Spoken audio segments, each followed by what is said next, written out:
Saudara-saudara, kami undang untuk bangkit berdiri. Shalom Aleichem. Dipersilahkan duduk kembali. Mari kita angkat pujian bagi Tuhan dengan menyanyikan Kidung Jemaat nomor 8, bait pertama dan kedua, Bagimu Tuhan nyanyianku.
Mari kita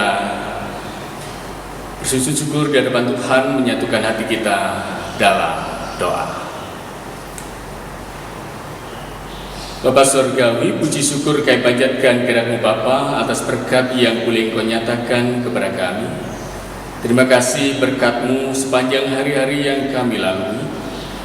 Terima kasih hari ini kami boleh bersekutu menghadap kehadirat-Mu di dalam ibadah minggu ini. Bapa, berkatilah kami di dalam ibadah kami pada saat ini, sehingga kami boleh menyatakan bakti kami kepada Engkau.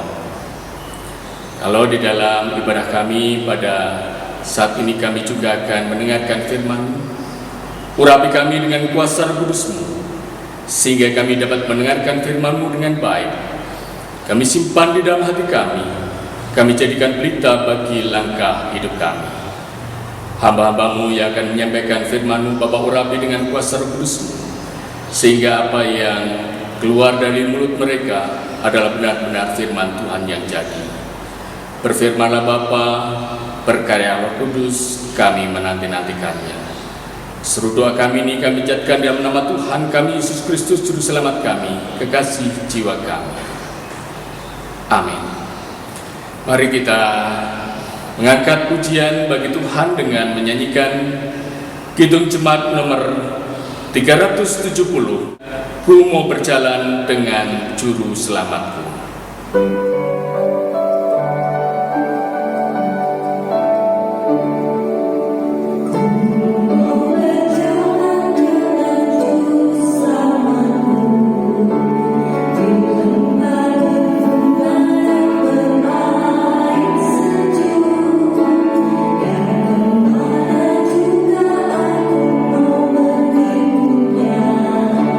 Sampai aku tiba di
yang dikasihi oleh Tuhan Yesus, bacaan pertama diambil dari Kisah Para Rasul 7 ayat 55 sampai dengan 60. Demikian firman Tuhan. Tetapi Stefanus yang penuh dengan Roh Kudus menatap ke langit, lalu melihat kemuliaan Allah dan Yesus berdiri di sebelah kanan Allah. Lalu katanya, "Sungguh aku melihat langit terbuka dan Anak Manusia berdiri di sebelah kanan Allah." Maka berteriak-teriaklah mereka dan sambil menutup telinga serentak menyelingi Dia. Mereka menyeret Dia keluar kota, lalu melemparinya, dan saksi-saksi meletakkan jubah mereka di depan kaki seorang muda yang bernama Saulus. Sedang mereka melemparinya, Stefanus berdoa. Katanya, "Ya Tuhan Yesus, terimalah rohku." Sambil berlutut ia berseru dengan suara nyaring, "Tuhan, janganlah tanggungan dosa ini kepada mereka." Dan dengan perkataan itu meninggallah ia. Demikianlah sabda Tuhan. Mazmur tanggapan diambil dari Mazmur 31 ayat 1 sampai dengan 5, dilanjutkan dengan ayat 15 sampai dengan 16. Untuk pemimpin biduan Mazmur Daud. Padamu Tuhan aku berlindung, janganlah sekali-sekali aku mendapat malu. Luputkanlah aku oleh karena keadilan-Mu. Sandingkanlah telingamu kepadaku, bersegeralah melepaskan aku. Jadilah bagimu gunung batu tempat perlindungan, kubu pertahanan untuk menyelamatkan aku. Sebab Engkau bukit batuku dan pertahananku, dan oleh karena nama-Mu, Engkau akan menuntun dan membimbing aku. Engkau akan mengeluarkan aku dari jaring yang dipasang orang terhadap aku, sebab Engkaulah tempat perlindunganku. Ke dalam tangan-Mu lah kuserahkan nyawaku. Engkau membebaskan aku, ya Tuhan Allah yang setia. Dilanjutkan ayat yang ke-15 dan 16. Tetapi aku kepadamu aku percaya, ya Tuhan, aku berkata, Engkaulah Allahku. Masa hidupku ada dalam tangan-Mu. Lepaskanlah aku dari tangan musuh-musuhku dan orang-orang yang mengejar aku. Jemaat yang dikasihi oleh Tuhan Yesus, bacaan yang kedua diambil dari 1 Petrus 2 ayat 2 sampai 10. Demikian firman Tuhan. Dan jadilah sama seperti bayi yang baru lahir, yang selalu ingin akan air susu yang murni dan yang rohani, supaya olehnya kamu bertumbuh dan beroleh keselamatan. Jika kamu benar-benar telah mengecap kebaikan Tuhan, dan datanglah kepadanya batu yang hidup itu, yang memang dibuang oleh manusia, tetapi yang dipilih akan dihormat di hadirat Allah. Dan biarlah kamu juga dipergunakan sebagai batu hidup untuk pembangunan suatu rumah rohani bagi suatu imamat kudus, untuk mempersembahkan persembahan rohani yang karena Yesus Kristus berkenan kepada Allah. Sebab ada tertulis dalam kitab suci, sesungguhnya aku meletakkan di Sion sebuah batu yang terpilih, sebuah batu penjuru yang mahal, dan siapa yang percaya kepadanya tidak akan dipermalukan. Karena itu, bagi kamu yang percaya, ia mahal, tetapi bagi mereka yang tidak percaya, batu yang telah dibuang oleh tukang-tukang bangunan telah menjadi batu penjuru, supaya telah menjadi batu sentuhan dan suatu batu sandungan. Mereka tersandung padanya karena mereka tidak taat kepada firman Allah, dan untuk itu mereka juga telah disediakan. Tetapi kamulah bangsa yang terpilih, imamat yang rajani, bangsa yang kudus, umat kepunyaan Allah sendiri, supaya kamu memberitakan perbuatan-perbuatan yang besar dari Dia, yang telah memanggil kamu keluar dari kegelapan kepada terangnya yang ajaib. Kamu yang dahulu bukan umat Allah, tetapi yang sekarang telah menjadi umat-Nya, yang dahulu tidak dikasihani, tetapi yang sekarang telah beroleh belas kasihan. Demikianlah sabda Tuhan. Dan inilah Injil Tuhan Yesus Kristus menurut kitab Injil Yohanes pasal yang ke-14, ayat yang pertama sampai dengan ayat yang ke-14. Perikop yang oleh Lembaga Alkitab Indonesia diberi judul Rumah Bapa. Janganlah gelisah hatimu, percayalah kepada Allah, percayalah juga kepadaku. Di rumah Bapakku banyak tempat tinggal. Jika tidak demikian, tentu aku mengatakannya kepadamu, sebab aku pergi ke situ untuk menyediakan tempat bagimu. Dan apabila aku telah pergi ke situ dan telah menyediakan tempat bagimu, aku akan datang kembali dan membawa kamu ke tempatku, supaya di tempat di mana aku berada, kamu pun berada. Dan kemana aku pergi, kamu tahu jalan ke situ. Kata Thomas kepadanya, Tuhan, kami tidak tahu kemana Engkau pergi. Jadi bagaimana kami tahu jalan ke situ? Kata Yesus kepadanya, Akulah jalan dan kebenaran dan hidup. Tidak ada seorang pun yang datang kepada Bapa kalau tidak melalui aku. Sekiranya kamu mengenal aku, pasti kamu juga mengenal Bapa. Sekarang ini kamu telah mengenal Dia dan kamu telah melihat Dia. Kata Filipus kepadanya, Tuhan, tunjukkanlah Bapa itu kepada kami. Itu sudah cukup bagi kami. Kata Yesus kepadanya, telah sekian lama aku bersama-sama kamu Filipus, namun engkau tidak mengenal aku. Barang siapa telah melihat aku, ia telah melihat Bapa. Bagaimana engkau berkata, tunjukkanlah Bapa itu kepada kami? Tidak percayakah engkau bahwa aku di dalam Bapa dan Bapa di dalam aku? Apa yang aku katakan kepadamu, tidak aku katakan dari diriku sendiri, tetapi Bapa yang diam di dalam aku, Dialah yang melakukan pekerjaannya. Percayalah kepadaku bahwa aku di dalam Bapa dan Bapa di dalam aku. Atau setidak-tidaknya, percayalah karena pekerjaan-pekerjaan itu sendiri.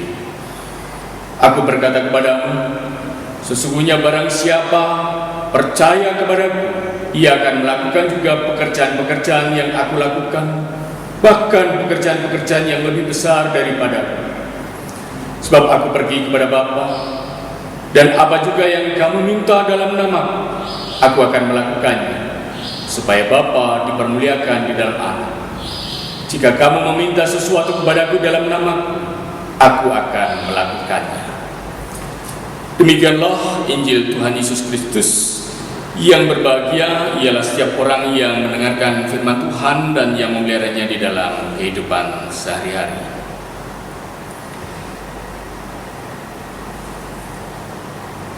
Sambil berlutut ia berseru dengan suara nyaring, Tuhan, janganlah tanggungkan dosa ini kepada mereka. Dan dengan perkataan itu meninggallah ia. Demikian kita Kisah Para Rasul pasal yang ke-7 ayat yang ke-60. Saudara, tentu kita semua orang Kristen itu disebut sebagai orang yang beriman. Dalam hal beriman ada banyak teladan di dalam kitab suci yang boleh kita teladani. Di antaranya adalah Stefanus. Saudara, Stefanus tidak mempersoalkan kenapa sosok yang dipercayainya itu, Tuhan, membiarkan dirinya dianiaya dan diperlakukan dengan tidak adil. ia tidak membuka Tuhan. Ketika batu-batu dilemparkan oleh orang-orang yang mengaku bertuhan dan beragama itu menghujat tubuhnya, tidak, ia tidak menghujat Tuhan. Baginya sudah cukup bahwa Tuhan menjaga hatinya tetap bersih, sekalipun saat itu aja sedang menjemputnya. Stefanus tidak mengutuk orang-orang yang melemparinya dengan batu, bahkan ia mampu berdoa, Tuhan, jangan tanggungkan dosa ini kepada mereka. Dan dengan perkataan itu meninggallah ia. Stefanus mengajar kepada kita tentang iman yang memberikan kekuatan untuk terus bertahan di dalam kebenaran yang Tuhan ajarkan. Iman yang memberikan keberanian untuk bersaksi dan berkarya bagi Tuhan meskipun menghadapi resiko, tantangan yang tidak ringan. Iman yang terus terpelihara dengan baik sampai ajal menjemputnya. Apakah kita bisa memiliki iman seperti itu? Bisa, sangat mungkin bisa. Tuhan Yesus berulang kali mengajar iman seperti itu kepada para murid. Seperti di dalam bacaan kita di dalam kitab Injil Yohanes pasal yang ke-14 ayat yang pertama sampai dengan yang ke-14 yang kita baca tadi. Kesemuanya itu dengan jelas tujuannya agar iman para murid itu benar.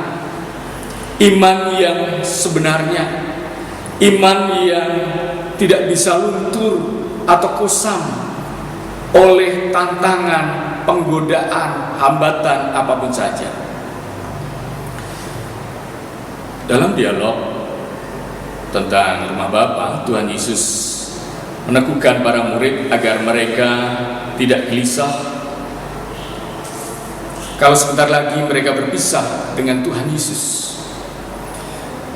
Satu hal yang harus diimani oleh para murid adalah bahwa kepergian Tuhan Yesus itu justru menyiapkan tempat yang terbaik bagi para murid. Di pihak lain, saudara-saudara yang dikasihi Tuhan Yesus Kristus, kepergian Tuhan Yesus itu juga memberikan kesempatan kepada para murid untuk belajar tentang iman di dalam keadaan yang mereka alami, apapun keadaannya. Saudara, Tuhan Yesus memberitahukan kepada mereka tentang kepergiannya kepada Bapa. Karena itu mestinya para murid tahu kemana Tuhan Yesus pergi. Tempat di mana Tuhan Yesus berada, yaitu rumah Bapa, merupakan tujuan setiap orang yang percaya kepada Tuhan Yesus. Namun demikian, para murid tidak mengerti, setidaknya itu yang terungkap dari pertanyaan-pertanyaan Thomas, dari pertanyaan-pertanyaan Filipus, dan bahkan mungkin bagi para murid yang lain itu juga menjadi pertanyaan, mungkin bagi kita itu juga menjadi sebuah pertanyaan, kemana Tuhan sekarang ini di dalam situasi yang sulit yang kita hadapi ini? Mengapa Tuhan seolah-olah berdiam diri? Saudara, belajar dari Stefanus. Ia tidak menganggap bahwa Tuhan berdiam diri ketika ia diancam dengan rajam batu, dan bahkan ketika rajam batu itu benar-benar menghujamnya sampai mati.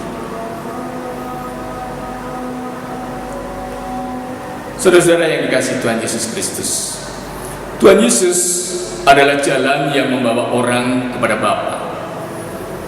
Tuhan Yesus tidak menunjukkan jalan tertentu yang harus dilewati, tetapi Tuhan Yesus mengatakan bahwa Dialah satu-satunya jalan menuju kepada Bapa. Dalam kapasitasnya sebagai sang jalan itulah di mana ia juga adalah kebenaran dan hidup. Jalan itu adalah jalan yang benar yang mengantar kepada tujuan yang sejati. Ia mengajar para murid pada waktu itu dan kita sekarang, saudara dan saya di sini dan saat ini. Dia bisa dipercayai, dan orang yang mempercayakan diri kepadanya itu berarti menjalani jalan hidup yang sama seperti ia, sang jalan itu. Mengenal sang jalan bukan hanya sekedar ucapan percaya saja, melainkan menerima, menjalani, mempercayakan, dan mengimani. Dan orang percaya itu akan hidup melalui apa yang ia percaya itu, melalui apa yang ia terima, melalui apa yang ia jalani, melalui apa yang ia percayakan dan imani itu. Jadi ketika seseorang beriman kepada Tuhan Yesus Kristus, artinya ia sedang berada di dalam jalan kebenaran itu. Ia sedang menjalani jalan kebenaran itu. Mungkin saja yang tampak seperti pada peristiwa Stefanus yang sedang berhadapan dengan maut, sepertinya jalan itu adalah jalan yang terjal dan menuju kepada kematian. Namun saudara, seseorang akan merasa tegar dan bahkan dia akan bisa tersenyum sekalipun di tengah badai, andai kata ia mempunyai iman yang sesungguhnya kepada Tuhan kita, Tuhan Yesus Kristus. Pertanyaannya bagi kita sekarang adalah, apakah iman seperti itu yang kita pelihara? Ataukah hanya iman yang memanjakan keinginan kita, di mana jika keinginan kita itu terpenuhi, barulah kita beriman kepadanya? Apa yang menjadi bukti bahwa kita ini adalah orang yang layak menyandang sebutan orang beriman? Saudara-saudara yang dikasihi Tuhan Yesus Kristus, Tuhan Yesus juga mengajar kepada kita, sesungguhnya barang siapa percaya kepadaku, ia akan melakukan juga pekerjaan-pekerjaan yang aku lakukan. Yohanes 14 ayat 12a. Dan dikatakan berikutnya oleh Tuhan Yesus, dan apa juga yang kamu minta dalam namaku, aku akan melakukannya, supaya Bapa dipermuliakan di dalam aku. Jika kamu meminta sesuatu kepadaku dalam namaku, aku akan melakukannya. Ayat 13 dan 14. Saudara, dalam situasi yang sulit ini, kita sudah banyak kali berdoa kepada Tuhan. Banyak doa-doa yang kita panjatkan kepada Tuhan. Pertanyaannya sekarang adalah, apakah doa itu kita sertai dengan iman kepada Tuhan? Kalau iman kepada Tuhan menyertai doa kita, maka seharusnya nyatalah apa yang dikatakan di dalam Yohanes 14 ayat 12a. Sesungguhnya barang siapa percaya kepadaku, ia akan melakukan juga pekerjaan-pekerjaan yang aku lakukan. Jadi saudara, apakah doa-doa yang kita panjatkan itu adalah doa-doa yang bermakna dan berfungsi untuk pekerjaan-pekerjaan yang seperti Tuhan Yesus lakukan? Tuhan Yesus sekarang berada di surga, dan karyanya harus terus berjalan, karena Tuhan Yesus itu melalui karya kita. Sulit sekarang ini, situasi kita berat. Saudara, semua orang mengalami situasi yang berat sekarang ini. Tetapi sebagai orang yang percaya, sebagai orang yang beriman, justru di dalam situasi yang berat ini, kita harus lebih tangguh, lebih sabar, lebih bertahan, karena itulah bukti iman kita. Tuhan memberkati kita semua. Amin. Mari kita kembali bersyukur di hadapan Tuhan, menyatukan hati kita dalam doa. Bapa Surgawi, puji syukur kami panjatkan kepadamu atas berkat yang Kau berikan kepada kami melalui firman yang ditaburkan hari ini. Tuhan, Engkau mengajar kepada kami untuk beriman yang sesungguhnya kepada Engkau. Bapa, janganlah iman kami ini luntur di tengah-tengah situasi yang berat ini, tetapi biarlah kami boleh mempercayakan diri kami sepenuhnya kepada Engkau dan menjalani hidup kami di dalam jalan Tuhan. Berkatilah sehingga melalui iman kami yang mewujud di dalam ucapan, sikap, perilaku kami boleh menjadi kesaksian bagi nama Tuhan. Biarlah melalui doa-doa kami, biarlah melalui karya-karya kami, nama Tuhan dipermuliakan di dalam anak. Bapa Surgawi, saat ini Bapa, dunia ini sedang berduka. Anak-anak-Mu yang Kau kasih sedang menderita karena pandemi COVID-19. Tuhan, tengoklah anak-anak-Mu ini yang sedang di dalam penderitaan. Kuatkanlah anak-anak-Mu ini di dalam perjuangannya, di dalam menyelesaikan pergumulan dunia ini karena pandemi COVID-19 ini.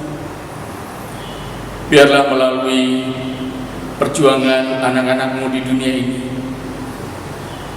dengan berkat-berkat Bapa, segala sesuatu boleh kembali normal seperti sedia kala, dan semuanya itu karena anugerah dari Bapa.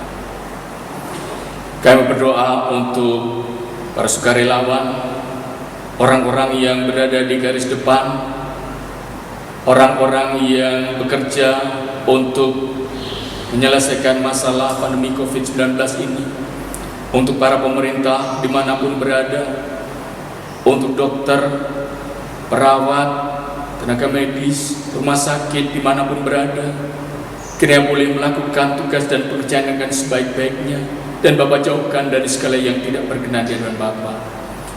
Kami berdoa untuk saudara-saudara kami yang terpapar COVID-19, kiranya Bapa berikan kekuatan di dalam tubuhnya, sehingga dapat menanggung segala sakit penyakitnya dengan berkat yang daripada Bapa, dan pada akhirnya boleh disembuhkan. Kami berdoa untuk saudara-saudara kami yang berduka karena kehilangan saudara-saudaranya. Bapa hiburkan melalui kami semua, biarlah saudara-saudara kami boleh mendapatkan penghiburan yang daripada Bapa. Kami berdoa untuk segenap warga jemaat. Bapa berkati bagaimanapun juga setiap kami Bapa mengalami dampak akibat dari COVID-19 ini. Kuatkanlah kami, mampukanlah kami menjalani hari-hari kami, dan biarlah melalui hamba-hambamu, jemaat-Mu di GKJ Bululor ini, nama Tuhan dipermuliakan, jemaat dibangun, dan semakin banyak orang yang percaya kepada Engkau. Dan justru di tengah-tengah penderitaan yang kami alami ini, kami boleh menunjukkan kapasitas kami sebagai orang yang beriman kepada Engkau. Kami berdoa untuk para orang tua kami di dalam masa tuanya, merawat kehidupannya, sehingga sekalipun tubuhnya lemah, tetapi Tuhan jauhkan dari segala yang tidak berkenan di hadapan Bapa. Kami berdoa untuk anak-anak kami yang masih kecil, yang daya tahan tubuhnya belum tinggi, juga Bapa berkati, Bapa jauhkan dari segala yang tidak berkenan di hadapan Bapa, sehingga terhindar dari sakit penyakit. Dan berdoa untuk para kaula muda, Bapa berkati dengan tenaga tubuhnya yang masih mampu, biarlah boleh menjadi berkat bagi orang-orang lain melalui pemikiran-pemikirannya, melalui ucapan-ucapannya, melalui tindakan-tindakannya. Terima kasih Tuhan atas berkat-Mu. Kami menyerahkan segenap sisa hidup kami hanya ke dalam tangan kuasa. Seluruh doa kami ini kami nyatakan di dalam nama Tuhan kami Yesus Kristus Juru Selamat kami, kekasih jiwa kami. Terima kasih Bapa. Amin. Jemaat yang dikasihi Tuhan, tiba saatnya kita akan menghaturkan persembahan bagi Tuhan. Nats pengantar diambil dari Efesus 5 ayat 20 sampai dengan 21. Ucaplah syukur senantiasa atas segala sesuatu dalam nama Tuhan kita Yesus Kristus kepada Allah dan Bapa kita. Dan rendahkanlah dirimu seorang kepada yang lain di dalam takut akan Kristus. Persembahan akan diiringi dengan pujian dari Kidung Jemaat 367, bait 1, 2, dan 6. Padamu Tuhan dan Allahku.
Jemaat yang dikasihi Tuhan, kita akan menghaturkan persembahan di dalam doa.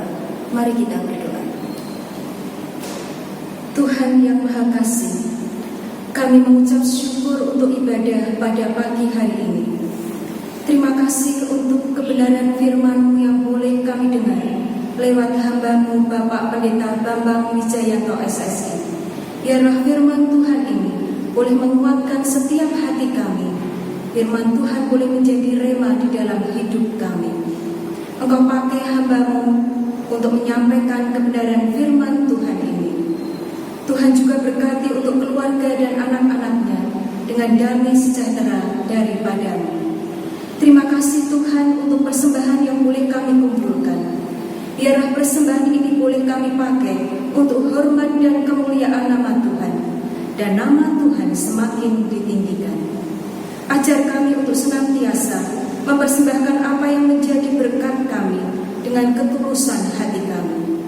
Engkau berkati hamba-Mu yang mengelola persembahan dengan kebijaksanaan, kemampuan dan tanggung jawab, agar dapat melaksanakan tugasnya sesuai dengan kehendak-Mu. Doa ini kami naikkan hanya di dalam nama Tuhan Yesus yang sudah mengajar kepada kami doa Bapa kami. Bapa kami yang ada di dalam surga, dikuduskanlah nama-Mu, datanglah kerajaan-Mu, jadilah kehendak-Mu.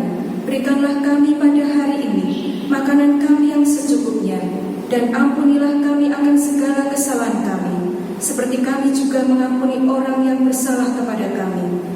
Dan janganlah membawa kami ke dalam pencobaan, tetapi lepaskanlah kami daripada yang jahat.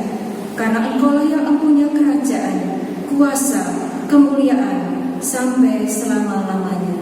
Amin. Saudara-saudara, kami undang untuk bangkit berdiri. Kekasih Tuhan Yesus Kristus, dengan meletakkan tangan kanan kita di dada kiri kita, di dalam jantung hati kita, mari kita nyatakan pengakuan iman kita dengan pengakuan yang demikian. Aku percaya kepada Allah Bapa yang Maha Kuasa, Khalik langit dan bumi, dan kepada Yesus Kristus, anaknya yang tunggal Tuhan kita, yang dikandung daripada Roh Kudus, lahir dari anak darah Maria, yang menderita di bawah pemerintahan Pontius Pilatus, disalibkan, mati dan dikuburkan, turun ke dalam kerajaan maut. Pada hari yang ketiga, bangkit pula dari antara orang mati, naik ke surga, duduk di sebelah kanan Allah, Bapa yang Maha Kuasa, dan akan datang dari sana untuk menghakimi orang yang hidup dan yang mati. Aku percaya kepada Roh Kudus, gereja yang kudus dan am, persekutuan orang kudus, pengampunan dosa, kebangkitan daging, dan hidup yang kekal. Dan sekarang undurlah dari rumah ibadah ini. Tuhan memberkati kita, Tuhan menolong kita. Kiranya kasih karunia dan damai sejahtera dari Allah Bapa kita dan kasih Tuhan Yesus Kristus di dalam persekutuan dengan Sang Roh Kudus menyertai kamu semua.